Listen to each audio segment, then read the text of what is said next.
In October of 2012, New York City experienced one of the biggest disasters in its history. Superstorm Sandy put the city under siege. Over 40,000 homes were damaged or destroyed. The basic infrastructure that New Yorkers rely on day to day was severely disrupted. Life for more than 840,000 people living along the coastline would never be the same. In the aftermath of the storm, unprecedented heroic response efforts were put forth by volunteers. New York is not, made up of individuals, it's made up of a community. And I think that if you can't help your community, what can you do? In a disaster like Sandy, only by working together can we provide the care that our communities need. It was just kind of instinct to volunteer and to get out there and try to do my best. It takes a city of volunteers to restore and rebuild New York City.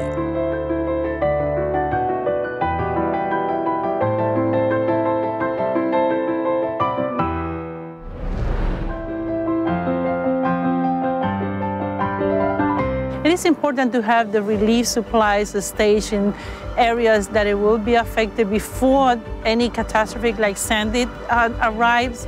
In case that there are road closures, trees are down, and the trucks cannot drive, at least they will be in place ready to assist those in need.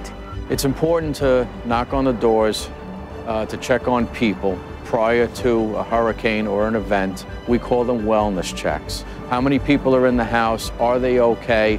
Is there a need to evacuate? If there is a need to evacuate, our position is to try to convince them to leave their premises and seek either a higher ground or a relative or someone that they can stay with to maintain their safety. When I found the Rockaways, there was nothing there as far as food. If we didn't bring in food, there wouldn't have been food. If we didn't bring in water, there wouldn't have been potable water. So the people were really very grateful that we were there, and they got 3 meals a day from us plus food to take home.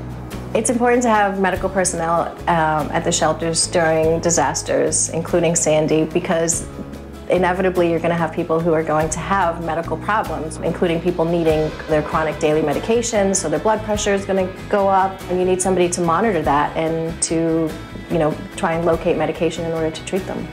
One of the essential aspects of psychological first aid is the ability to provide people with hope, the ability to let them see that this is not the end of the world, that life goes on, and that they can come to terms with the traumatic incidents that they've encountered.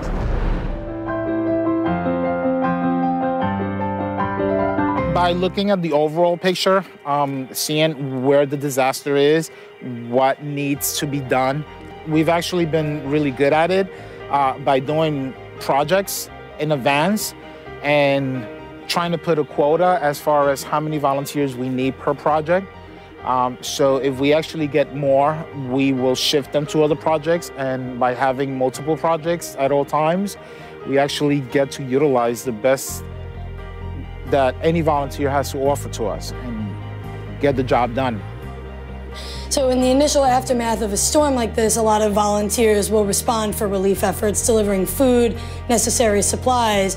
And as the weeks pass, it becomes more apparent that a number of homes need to be mucked out. And what that means is that the flooding was of a magnitude that really affected the drywall, the insulation in a home, and it needs to be brought down to the studs. And so volunteers enter a home and basically take the water out, remove mud, sewage, and then follow up with a removal of drywall, insulation, and any nails that may have been contaminated by flood waters. After a hurricane, the most important thing to get out of the home is mold.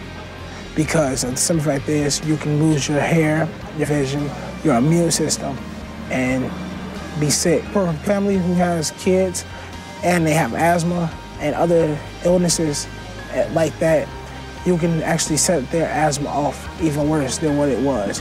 That's why you should have a volunteer like me to come out and do it for you.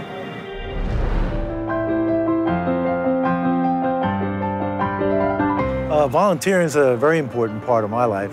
I've been doing it for quite some time. We have a kind of a motto that there's nothing stronger than the heart of a volunteer, and we kind of use that all the time.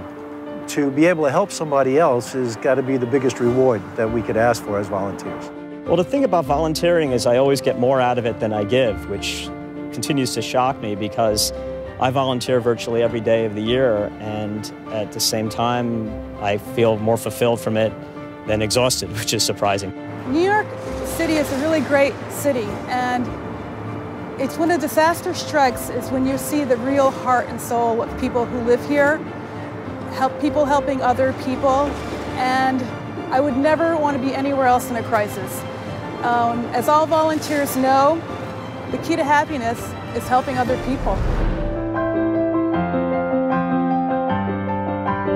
How you doing? My name is Julio Maldonado, and I would like to say thank you from the bottom of my heart to all the volunteers that helped out the Sandy victims in New York City, Staten Island, Rockaway, the whole tri-state. We appreciate everything you guys done for us. And without you guys, this would not be possible. No is not something you guys say. You come in here, you help, and we appreciate that. Thank you.